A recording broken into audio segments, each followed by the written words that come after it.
आज हम अगर रिश्तों की बात करते हैं तो बहुत कम रिश्ते सफल रह पाते हैं। कारण क्या है? कभी पति में ईगो है, कभी पत्नी में ईगो है, कभी मोबाइल आड़े आता है, कभी एक्स्ट्रा मैरिटल अफेयर्स आड़े आते हैं और ऐसे में परिवार को बचाना बहुत मुश्किल हो जाता है। लेकिन अगर बात करते हैं लुधियाना पुलिस की, तो crime against women and child Ludhiana police का एक ऐसा महकमा जिसमें एसीपी साहब हैं रणधीर सिंह जी। तो ये महकमा बहुत जोर लगा के हज़ारों घरों को टूटने से बचा रहा है। ये बहुत बड़ी एक मानवता की सेवा है। तो इस सेवा को निभाने वाले एसीपी साहब आज हमारे स्टूडियोज़ में हैं। एसीपी साहब रणधीर सिंह जी का बहुत बहुत स्वागत है। सबसे पहले तो सुखविंदर जी, मैं वॉइस ऑफ एशियन के दर्शकों का सभी को नमस्कार बोलता हूँ। और मैं जैसी बात चली है कि जो मैरिज डिस्प्यूट फैमिली हमारे पास आती हैं, जो मेन प्रॉब्लम क्या है उनकी, ऐसा क्यों हो रहा है कि हर घर में, हर परिवार में दीवारें क्रिएट हो रही हैं, पैदा हो रही हैं।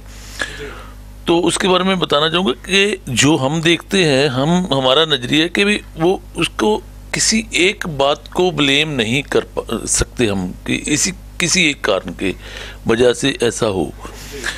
उसके लिए बहुत कारण है, लेकिन उनमें जो मेन है उन पे हम बात करते हैं। उनमें से सबसे बड़ी तो हमारी नज़र में आती है कि यहाँ पे आजकल इलेक्ट्रॉनिक जो मीडिया है या जो सेल है, हमारा फ़ोन जो यूज करते हैं हम, इसका बहुत रोल है। आज लड़की को दहेज में कुछ और मिले ना मिले, लेकिन वो ये अपने पेरेंट्स से अपेक्षा करती है कि हमें एक फ़ोन ज़रूर दे दिया जाए। तो जब वो घर में जाती है, पहले परिवार से हमारे उनमें शादी होती थी, अगर मियाँ बीवी परिवार में झगड़ा होता था तो लड़की पत्थर डालती थी। 5-7 रोज उस पत्थर को जाने में मायके को पता चलने में चल जाता था, इतना टाइम लग जाता था। उसके बाद जब उनको जाना होता था कुछ टाइम लग जाता था। 5-7 दिन के बाद उनका टाइम मिलता था, पहुंचते थे, लड़की से पूछते थे कि क्या बात हुई, तो जब तक उस वक्त तक सब कुछ फिर नॉर्मल हो चुका होता था। लेकिन आज के हालात ये हो गए हैं कि अब तो हमारे घर में क्या पक रहा है वो भी हमारे ससुराल को या सभी लड़कियों के मायके वालों को पता होता है कि हमारी लड़की क्या खा रही है, क्या कर रही है, उसकी सास ने क्या बोला है, उसने क्या बोला है, पल पल की खबर मिलती है। तो वो बातें हैं जो वो किसी बात पे झगड़ा होने का इतना वक्त नहीं मिलता कि उसको वो वहीं पे सॉल्व हो जाए। तो पहले ही वो जो बात होती है सारी एक्सटेंड हो जाती है, फैल जाती है, तो पता चल जाता है। और उस वक्त पेरेंट्स हैं जो उनका जो लगाव होता है लड़की के साथ बढ़ जाता है कि पता नहीं हमारी बिटिया, हमारी लड़की किस हालात में जी रही है। तो वो अपनी गाड़ी उठाते हैं, वहाँ पहुँच जाते हैं। तो बहुत बार ऐसा होता है कि वो लड़की को साथ ही ले जाते हैं, फिर ईगो प्रॉब्लम शुरू हो जाती है। वो आप गई है, आप आए, वो लड़की बोलती है कि मैं आई थी इस हालात में, तो मुझे एक बार भी नहीं कहा गया कि तू आ जा, वापस आ जा। ऐसी बातें चलती रहती है। यानी सबसे बड़ी प्रॉब्लम देती है मोबाइल फ़ोन की मौजूदगी। जहाँ मोबाइल फ़ोन होता है, पल पल की खबर जाती है और पेशेंस ख़त्म हो जाती है, ईगो बढ़ जाती है और इसी कारण ही रिश्ते टूटते हैं, सबसे बड़ी बात। तो एसीपी साहब, बहुत लोगों का ये मानना है कि जब भी ऐसे हालात आते हैं तो ज़्यादातर लड़की वालों की तरफ से दहेज का मामला लेकर ही, डोमेस्टिक वायलेंस का मामला लेकर ही झूठी दरखास्तें भी कई बार देने की कोशिश की जाती है। तो क्या ऐसे मामले भी आजकल आते हैं? हाँ, बहुत मामले ऐसे रहते हैं हमारे पास। जब कोई कंप्लेंट आती है ना, उसमें एलिगेशन यही होता है कि हमारे से डॉरी की मांग की गई है, जबकि होता असल में ऐसा नहीं होता है। 80% केस में ऐसा नहीं होता है कि डॉरी की डिमांड की गई है। उनको वो लोग समझते हैं कि डोमेस्टिक वायलेंस है जो ये डॉरी मांगना ही है। डॉरी मांगना ही डोमेस्टिक वायलेंस नहीं है, इसके और भी अर्थ है। डॉरी के केस में जो 5 साल से लड़की रह रही है, 5 साल के बाद झगड़ा पड़ जाता है तो वो उसको डॉरी के साथ नहीं जोड़ा जा सकता। 10 साल हमारे पास ऐसे भी केस आते हैं कि 10 साल बाद भी लड़की 10 या 15 साल बाद भी लड़की अपने घर, ससुराल का घर छोड़ कर आती है और ये अलग यही करती है कि मेरे से डॉरी की डिमांड की गई। और आजकल एसीपी साहब एक चीज़ और बताइए कि नशों के कारण कितने घर टूटने के कगार पे आते हैं, कुछ ऐसा भी होता है या कुछ लोग जो बैड हैबिट्स जैसे जुए में इन्वॉल्व है या एक्स्ट्रा मैरिटल अफेयर, कुछ ऐसे भी मामले आते होंगे? हाँ सुखविंदर जी, ये बात बिल्कुल सही है कि मैं जैसे मैंने पहले आपसे बात की थी कि एक कारण नहीं है, और भी कारण है। जैसे आज जो हमारी एक्सपेक्टेशन बहुत बढ़ गई है लड़कों की अपनी बीवी की तरफ से और लड़की की अपने हस्बैंड की तरफ से बहुत बहुत एक्सपेक्ट करते हैं जब शादी से पहले उनकी शादी होती है। लेकिन जब ग्राउंड पे उनको आना पड़ता है ना, वो उनको पता चलता है भी सब कुछ वैसा नहीं है जो हमने सोच रखा है। जो सीरियल की लाइफ टीवी की लाइफ होती है वो सेपरेट है जो हम देखते हैं, लेकिन जो ग्राउंड पे हमने जीना होता है जो लाइफ को, उसमें बहुत डिफरेंस होता है। तो वो एक्सपेक्टेशन होती है कुछ उसके बाद जब हमारी यंग ब्लड जब कॉलेज से निकलते हैं हमारी थिंकिंग होती है अभी इसकी शादी कर दूं, लेकिन उसके बाद हम ये नहीं देखते भी लड़का सेटल हो सका है, उसको कोई इनकम सोर्स ऑफ इनकम है, उसका कोई जॉब करता है, कोई काम करता है, जब ऐसा कुछ नहीं देखते। हमारे खासकर गाँव में हमारे अक्सर ऐसा ही होता है कि लड़का यंग हो गया है इसकी शादी कर दो, और वो अपना वजन नहीं उठा पाता तो लड़की आ जाती है। उसके बाद दोनों की एक्सपेक्टेशन, दोनों के सपने बड़े हैं, वो टूटते हैं तो एक दूसरे से नफरत क्रिएट होती है, तो एलिगेशन एक दूसरे के ऊपर लगते हैं। उसके बाद वो बहुत बार ऐसा होता है कि लड़का वो नशे की दलदल में चला जाता है। तो कई बार तो ऐसा होता है कि यंग लड़का, उसको हम जो नशे की दलदल में फंसता जा रहा है तो पेरेंट्स सोचते हैं इसकी शादी कर तो शायद ये सुधर जाएगा। तो ये बहुत बातें ऐसी हैं जो ये भी बाद में बहुत बड़ी एक प्रॉब्लम क्रिएट होती है कि नशा हो गया तो हम ये, अगर पेरेंट्स इसके साथ वो 20-22 साल रहा है वो उसको सुधार नहीं पा रहे, तो वो दूसरी लड़की आएगी 2 साल में, 1.5 साल में उसको क्या बदल सकती है। तो हम तो सफ़र करते हैं उसके साथ, वो लड़की और लड़की के पेरेंट्स को भी सफ़र करना शुरू हो जाता है। तो आमतौर पे जब भी कोई केस आपके पास ऐसा आता है तो आप उसके बाद क्या एक्शन करवाते हो डिपार्टमेंट की तरफ से? कोई सिटिंग्स या काउंसलिंग भी क्या आप करते हो सर, कि जिससे उनका घर बच सके? हमारी कोशिश ये होती है कि पहले सबसे ज़रूरी है कि उनकी मेन प्रॉब्लम है वहाँ तक पहुँचा जा सके कि असल में ये प्रॉब्लम क्या है। जब हम उस प्रॉब्लम की जड़ पकड़ लेते हैं, हमारे पास बहुत अच्छे काउंसलेट हैं जो काउंसलिंग करते हैं, उनको काउंसलिंग देते हैं, तो हम वहाँ तक पहुँचते हैं कि असल में ये जो झगड़ा हो रहा है, ये लड़ाई हो रही है, उसकी बुनियाद क्या है। अगर हम वहाँ तक पहुँचने में कामयाब हो जाते हैं तो उसको सॉल्व करना भी कोई मुश्किल नहीं है। जैसे हमने लास्ट संडे एक प्रोग्राम ऑर्गेनाइज किया था, वहाँ पे हमने 11 फैमिली को रियूनियन किया, दोबारा लड़कियाँ अपने ससुराल में गई, और आज ही मेरे पास 2-3 लड़कियाँ और लड़के हमारा थैंक्स करने के लिए पहुँचे कि जी बहुत भी हम खुश हैं, जो हो गया ठीक हो गया। और हम उनको दोबारा टाइम देते हैं 1 महीने बाद, 20 दिन बाद, कि दोबारा आकर हमें बताओ कि कहाँ क्या प्रॉब्लम आ रही है ताकि सॉल्व हो सके।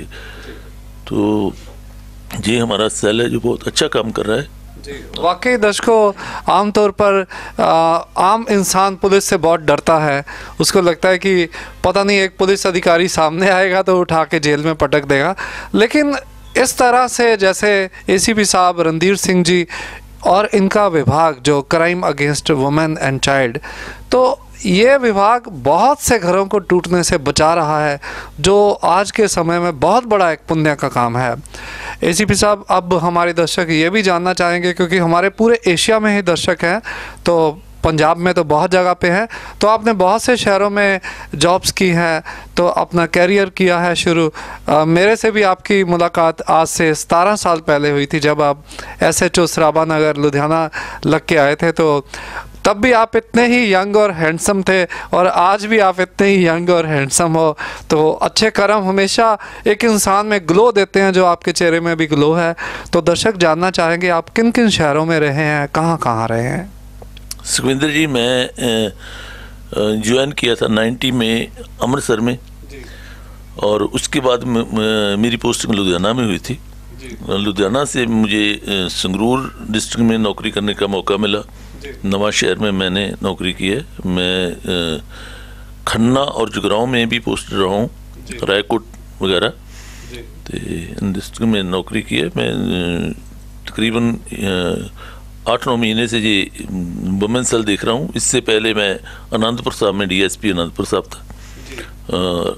मलेरकोटला में मुझे अच्छा अनुभव हुआ, जहाँ पे हमारे मुस्लिम वीर रहते हैं भाई साहब। उनके बारे में कई बार ऐसे वैसे ख्याल थे मन में, वो बहुत दूर हुए, पता चला भी वो भी इतने अच्छे इंसान हैं। तो हमारी जॉब ही ऐसी है, हमें घूम फिर के सब कुछ देखने को मिलता है। हम इसके लिए हम शुक्रगुजार हैं, परमात्मा ने हमें ये मौका दिया है। बिल्कुल सही कहा। तो रणधीर जी, आप अक्सर अपने ही काम में बिजी रहते होंगे, क्योंकि ACP का काम कोई आसान नहीं, बहुत मुश्किल है, बहुत टफ है। और आप तो पूरे टाइम से पहले ही मैंने देखा है बड़ी बार कि आप अपने ऑफिस होते हो, सारा स्टाफ होता है, और टाइम से ज़्यादा भी आप काम करते हो। तो फिर खाली समय में आपके क्या क्या शौक़ होते हैं?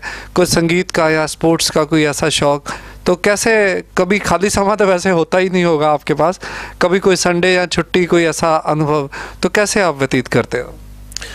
हाँ सुखविंदर, ये तो है। स्ट्रेस जब बहुत लोगों को मिलना पड़ता है और देखते हैं, जब भी ये इतने ऐसे हालात में गुजर रहे हैं, तो दिमाग में एक स्ट्रेस भी आता है। एक परमात्मा का शुक्र अदा करने का भी दिल करता है कि चलो यार, हम ठीक लाइफ व्यतीत कर रहे हैं, लेकिन उनके साथ उनका कुछ संभालने के लिए उनके साथ चलना पड़ता है, उनको समझना पड़ता है। और जब तुम किसी के साथ चलते हो, समझते हो, तो उसका स्ट्रेस आपके ऊपर भी आता है। तो उसको दूर करने के लिए यही जो आम आदमी संगीत सुनता है, तो बुक्स वगैरह पढ़ना, ये मेरा शुरू से शौक़ रहा है। तो बाकी मॉर्निंग वॉक या थोड़ा बहुत जिम कर लेना, ये अपनी मेरी रोज़ की आदतों में शुमार है। जी, आपका सर कौन सा फेमस जो पॉपुलर पोएट है या राइटर है, और कौन सा आपको सिंगर अच्छा लगता है?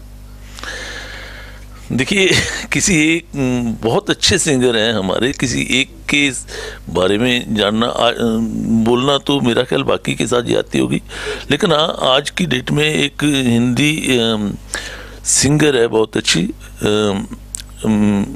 मिसेस श्रेया। तो मैं उसके गाने बहुत अच्छे सुनता हूँ और पसंद करता हूँ। और बहुत यहाँ पे पंजाब में बहुत अच्छे सिंगर हैं जो नई ग्रोथ हो रही है, वो भी बहुत अच्छे गाते हैं। आजकल तो फेसबुक और आम इलेक्ट्रॉनिक मीडिया पर आपको सुनने को मिल जाते हैं। मैं उन सभी गायकों की प्रशंसा करता हूँ, सभी को सुनता हूँ जिनमें कुछ आर्ट है, जो कुछ सही गाते हैं। तो आज वॉइस ऑफ एशियंस को आपने बहुत अपना कीमती समय दिया, और दर्शकों, इसमें कोई शक नहीं कि अगर आप ACP साहब रणधीर सिंह जी की बताई हुई बातों पर अमल करें, तो किसी भी हालत में आपके घर में डिस्प्यूट हो ही नहीं सकेगा, और कोई भी मामला पुलिस तक पहुंच ही नहीं पाएगा, और आपकी मैरिड लाइफ बहुत बढ़िया होगी। क्योंकि घर बचाने में, घर को बनाने में, और अपना जो योगदान ACP साहब दे रहे हैं, वो वाकई काबिल तारीफ़ है। ACP साहब, हमारे स्टूडियोज़ में आने के लिए, हमारे दर्शकों से रूबरू होने के लिए आपका बहुत धन्यवाद। थैंक यू जी। मैं एक बात ज़रूर कहना चाहूँगा लास्ट में कि किसी के समाज को संवारने में और बिगाड़ने में हर एक इंसान का अपना रोल होता है। जो डिस्प्यूट चल रहे हैं ना, इनमें भी अगर इनको हम सुधारना चाहते हैं, इनसे बचना चाहते हैं ना, तो हर एक इंसान को अपनी अपनी ड्यूटी निभानी होगी। हाँ, हर पेरेंट्स को, हर बच्चे को ये सोचना होगा कि हम क्या कर रहे हैं, हमें क्या करना चाहिए। ये अगर ये सोच लिया जाए ये अपने ये पुलिस का काम है, जहाँ ये किसी एनजीओ का काम है, ये नहीं चलता। जो हर पेरेंट्स है, हर बच्चा है, उसको ये कदरों को कि हमारी जो सोसाइटी की कीमतें हैं उनको, उनका कदर चुकाना होगा, उनको उनके बारे में सोचना होगा। तभी हम अच्छे नरोए समाज की सृजना कर सकते हैं, तभी हम उसको बिल्ड कर सकते हैं। बिल्कुल सही कहा आपने। प्रिय दर्शकों, पुलिस ने तो अपना फ़र्ज़ अदा करना ही है, लेकिन उससे पहले अगर सोसाइटी अपना फ़र्ज़ अदा करती है, समाज को बढ़िया बना के चलती है, तो पुलिस का काम आधा रह जाएगा निश्चित रूप में। एक बार फिर से एसीपी साहब रणधीर सिंह जी, आपका बहुत बहुत धन्यवाद जी। Thank you. प्रिय दर्शकों, अगर आपने अभी तक हमारा चैनल सब्सक्राइब नहीं किया तो ज़रूर उसको सब्सक्राइब कीजिए, ताकि हर अपडेट सबसे पहले आप तक पहुंच पाए। अगली बार फिर मिलेंगे एक और शख्सियत के साथ, तब तक के लिए नमस्कार।